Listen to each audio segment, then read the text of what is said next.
The placing of the continents that we go on to see today has not been all the same throughout its geological history.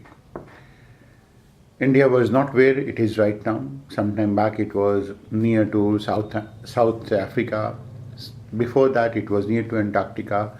Before that you can go to take a look at it where exactly it was. There was no continent there. Wherever it is right now was there some time back.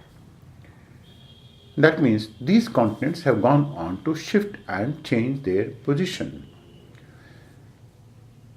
It is this shifting and changing of the position of the continents that goes on to show that there is nothing on the earth that is permanent. The only thing permanent on the whole of the earth is going to be change.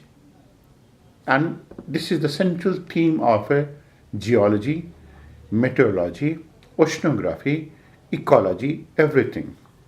I'm just extending this idea to incorporate certain things even bigger.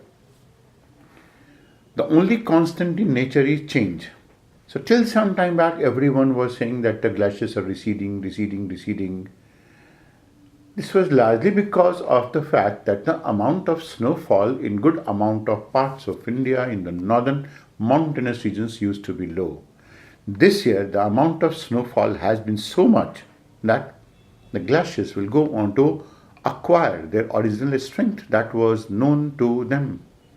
That is also a change. And thereafter, a good amount of interpretations will start coming. So continents have also gone on to shift their position. Continents have also gone on to change their position. Continents have also gone on to reshape their entire of the shape. They have changed their structure, they have changed their form, they have changed their shape, they have changed their size, they have changed their rock composition, or what it is one thing that they haven't changed. A small picture will go on to show you what exactly is the type of a change that has taken place here. And we are taking this picture back into geological history. It's not from the earliest period to now, it is from now to the past. We're going to take a look at the picture.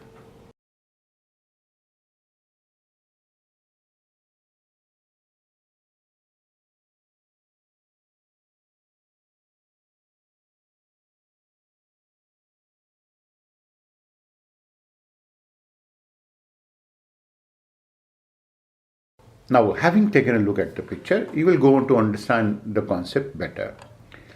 The change in the position of the continents from one place to another place is what has been called by the name of continental drift.